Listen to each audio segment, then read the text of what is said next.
All right, this is a look at what started out as an aged bedding bin, and then it quickly developed a worm population, so it kind of became a worm bin, and then it definitely became a worm bin when I added a lot of the worms from Gilligan into it. I threw them in here because we had to put a new set of bedding in Gilligan and harvest the castings that had accrued over the winter.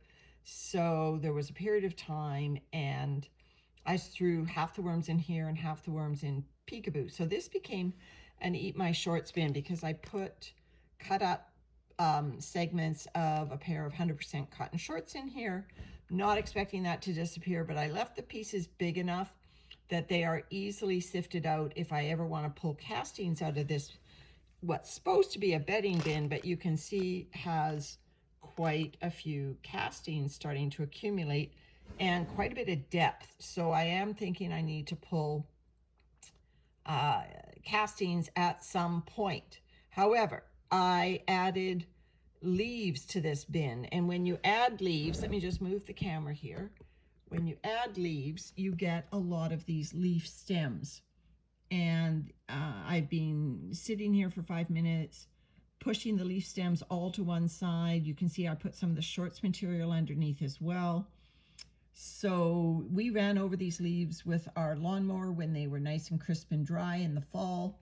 But even so, even running them over with a lawnmower, you still get a lot of these leaf stems, and they are slow food. They're going to take a while. They're good for the worms. They do eventually disappear. Some of them are thicker than others.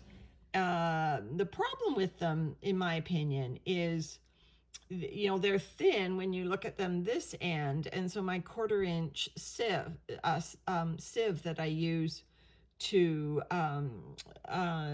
get my castings out when I harvest, some of these fall through. And is it a big deal? No, but I thought, I'm gonna put them over on here, encourage the worms over to this side, because I'm gonna take like this, about a 4 or 5 inch area out of this big bin. I'm gonna scoop up this whole thing and take it out to Gilligan in a few days. When the worms migrate over here, it'll still leave a healthy population of worms in here. You can see there's a crumpled up grocery bag there that I rescued from the bottom of our freezer. It had, the remnants of apple sauce and stuff like that smeared in it. I was going to feed it to Gilligan to keep him warm through the winter as a compost roll. Didn't need it, so I put it in this bin along actually with another makeshift compost roll.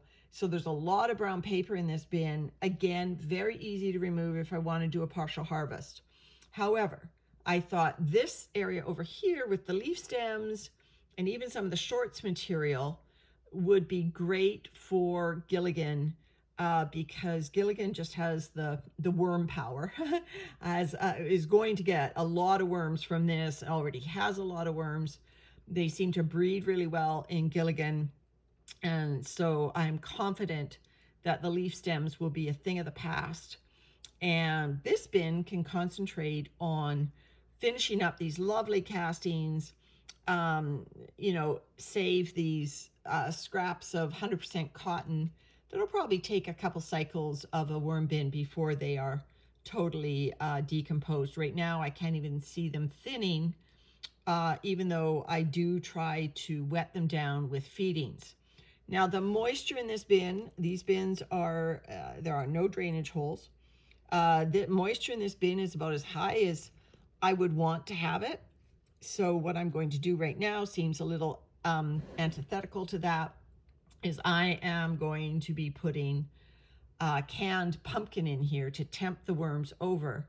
I'm going to actually, like I said, I put a lot of shorts material underneath that. I have a little cluster of shorts material waiting right here to put on top. And I know that kind of decimates my Eat My Shorts bin, but that's just kind of a cheeky thing I was doing. There'll still be shorts fragments in here and shorts fragments in Gilligan, and we can keep track of how long it takes them to eat it. So what I did is I found out that a retailer was selling large cans of pumpkin for very little. So I bought them. I bought a huge can of pumpkin for relatively cheap. And what I did is we have these silicon muffin cups. And I filled these silicon muffin cups with canned pumpkin and froze them. I guess I didn't need to freeze them.